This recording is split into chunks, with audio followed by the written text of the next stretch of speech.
But recording. Hey! Cool. All right, guys. So today we will be going over our presentation. Let me see if I can find it real quick. Nope, this is not it. That's my Korean stuff. Cool. Cool, guys. So for the Culture, Conflict, and Identity Roundtable, we decided to make a website because our main goal was to recreate a Lenin wall or create a new version of a Lenin wall, like different question. So as we talk about our questions, they focus on, there's 5, but as of right now, we just have 3. So one of them is, what does it mean to be yourself? The second slide is, how do you define your cultural identity? And then we defined cultural identity so that people are able to understand from what aspect or what perspective we are looking at the question from. And then the third one is, since COVID-19 began in your country, have you felt increasing tension or conflict between cultures? How would you resolve this cultural conflict? Now, these questions, we sent them out in a survey with one of a very essential quote that says that individually we are a drop, together we are an ocean. So we want you guys to really have that in mind when we send out the survey or when you guys reply to it. In the blog section that we will be moving on to is where we are going to post all of your responses that we sent in the survey. As you can see, if you provide a picture, it will look really snazzy. It would look really cool. With a description of like your answers and everything, it will be anonymous, so don't worry about your name being there. In the about, we explain what what TASC is and what we were challenged to do and to face, and kind of a description of who we are. And then there's a contact me stage for us to be able to for you guys to be able to contact us and everything. So please like send your responses. Anyone else want to add? Oh, so this little tree is our logo, our symbol, because it's a symbol of oneness, meaning that if you look at it closely, it's like humans, but when we come together, we're part of something greater, which is what we tried to reciprocate or tried to also do in the quote that we wanted you guys to focus on. Brian, you want to? In addition, go? Yeah. So last thing on the website. In addition, we're also going to have a section that, because we want the Lenin Wall to like start a conversation on conflict resolution and stuff like that. So we have a small section on ways that people can resolve conflict, such as like understanding the thinking of the other person.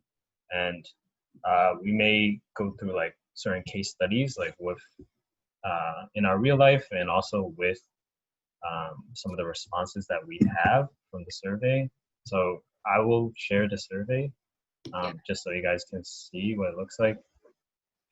Just to add on to it, that we might do kind of like an example would be like how an American student and a Taiwanese student, their cultural difference is how they can, like, miscommunication can lead to certain conflicts.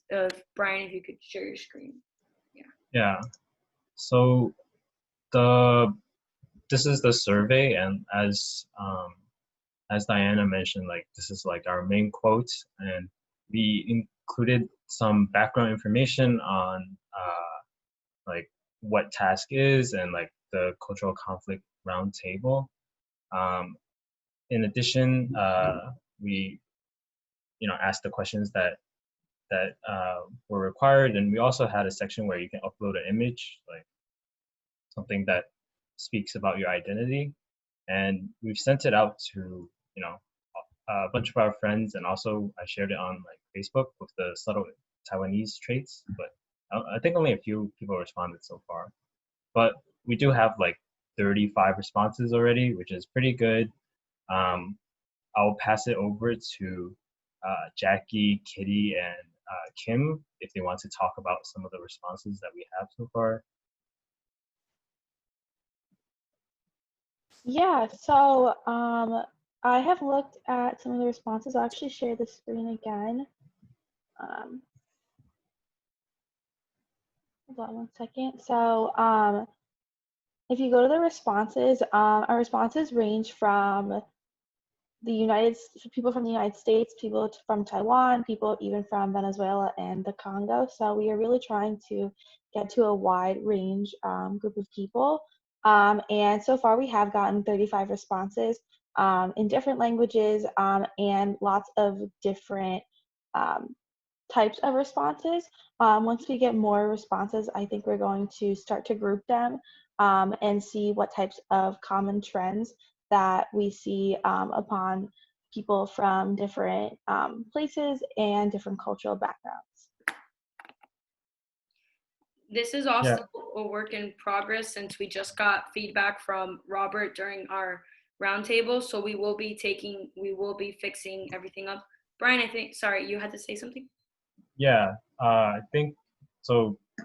Jackie and like Kitty can also perhaps like you can read some of the responses and like perhaps like kind of like see what the cultural identity of the person is, and perhaps one of them could be like a case study for our conflict resolution section. I haven't read through all the responses personally, so I don't know if they're informative, but I hope they are informative. I think we hope, hopefully because right now all the responses are maybe from the people from the US, and hopefully we can get more responses from other countries, such as like people who speak Spanish or people who speak Chinese, so that we can get a wider range of opinion.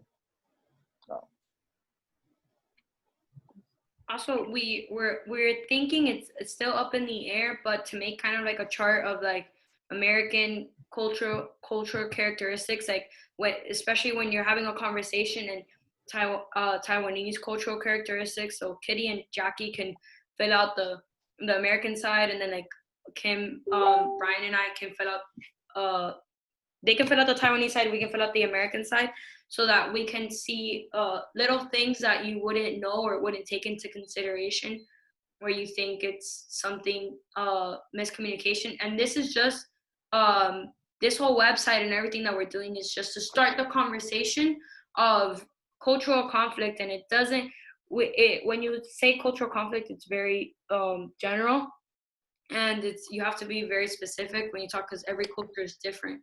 So we just tried to like start it so maybe other cultures can take that into note when having conflicts with other cultures. Are we good? Do I stop it? I think we're good.